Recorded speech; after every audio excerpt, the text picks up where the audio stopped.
नमस्कार दोस्तों इन दोनों तस्वीर को देखिए। ये पहली तस्वीर अशोक तंवर की एक दिन पहले की है और ये दूसरी तस्वीर एक दिन बाद की है।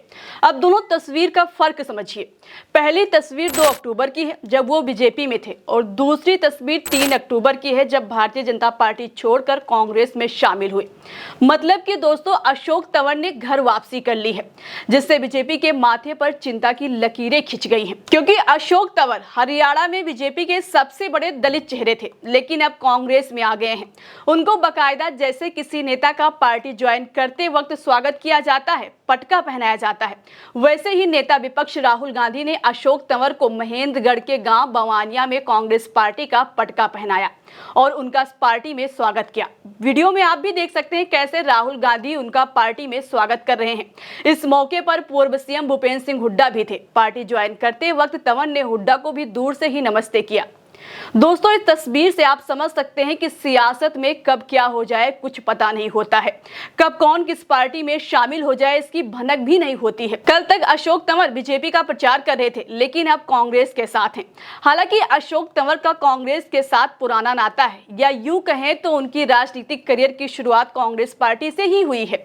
साल 2014 में राहुल गांधी ने ही अशोक तंवर को हरियाणा प्रदेश कांग्रेस का अध्यक्ष बनाया था, लेकिन तंवर और हुड्डा के बीच आपस में कभी नहीं बनी। हमेशा दोनों के बीच 36 का आंकड़ा रहा। बताया भी गया कि उन्होंने हरियाणा प्रदेश कांग्रेस का अध्यक्ष पद भी हुड्डा की ही वजह से छोड़ा था। और फिर 2019 में जब हरियाणा विधानसभा चुनाव था, तब टिकट बंटवारे की वजह से नाराज होकर अशोक तंवर ने 5 अक्टूबर 2019 को कांग्रेस पार्टी की प्राथमिक सदस्यता से इस्तीफा दे दिया था। इसके बाद उन्होंने अपना दल नाम की अपनी पार्टी बनाई, लेकिन कुछ खास नहीं कर पाए, जिसके बाद टीएमसी में शामिल हो गए। यहाँ लगभग 1 साल रहने के बाद 4 अप्रैल 2022 को आम आदमी पार्टी ज्वाइन कर लिया। फिर लोकसभा चुनाव से पहले आम आदमी पार्टी छोड़कर बीजेपी में शामिल हो गए। बीजेपी ने उन्हें शैलजा कुमारी के खिलाफ सिरसा से चुनावी मैदान में उतारा भी, लेकिन शैलजा कुमारी से उनको हार का सामना करना पड़ा। दोस्तों 5 साल का यह सफर पूरा करने के बाद अशोक तंवर को शायद अब ये लग गया था कि कांग्रेस पार्टी जैसी कोई सियासी पार्टी नहीं है, इसलिए घर वापसी करना ही बेहतर समझा और चुनाव से ठीक पहले बीजेपी के लिए मुश्किलें पैदा कर दी। दोस्तों घर वापसी करने पर अशोक तंवर ने क्या लिखा है, चलिए वो भी आप जान लीजिए। पूर्व कांग्रेस अध्यक्ष एवं नेता प्रतिपक्ष लोकसभा राहुल गांधी जी की उपस्थिति में महेंद्रगढ़ रैली में कांग्रेस परिवार में शामिल हुए। तो इस तरह से उन्होंने कांग्रेस में शामिल होने की जानकारी दी है और एक तरह से बीजेपी को यह भी संदेश दिया है कि उनके सामने एक चुनौती बढ़ गई है। इससे बीजेपी की बेचैनी तो बढ़ गई होगी। फिलहाल इस पर लोग क्या कह रहे हैं, चलिए वो भी आप जान लीजिए। कांग्रेस प्रवक्ता सुप्रिया श्रीनेर ने लिखा है, हरियाणा में मुद्दा विहीन बीजेपी एकमात्र दलित नेता अशोक तंवर ने भी पार्टी छोड़ कांग्रेस का हाथ थामा। कांग्रेस ने लगातार दलितों, पिछड़ों, आदिवासियों के हक की लड़ाई लड़ी है।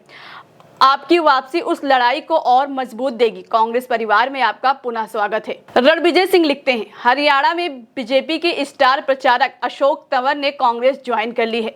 अशोक दलित समाज से आते हैं। बीजेपी हरियाणा में उन्हें अपना सबसे बड़ा दलित चेहरा मानती थी। मिस्टर दहिया लिखते हैं, अशोक तंवर 20 मिनट पहले सफेदों में बीजेपी के लिए वोट मांग रहे थे, 20 मिनट बाद कांग्रेस के मंच पर। इस तरह से तमाम लोग अशोक तंवर के कांग्रेस में शामिल होने पर ट्वीट कर रहे हैं। दोस्तों अशोक तंवर के कांग्रेस में आने से और जिस तरह से हरियाणा चुनाव का बिगुल बजते ही बीजेपी के तमाम नेता धड़ाधड़ इस्तीफा दे रहे थे, जो कि अभी तक नहीं थमा।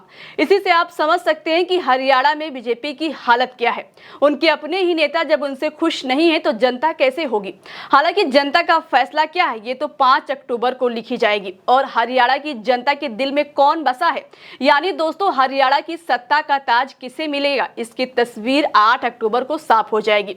अभी के लिए फिलहाल इस खबर में इतना ही। मुझे दीजिए इजाजत। देखते रहिए उल्टा चश्मा यूसी।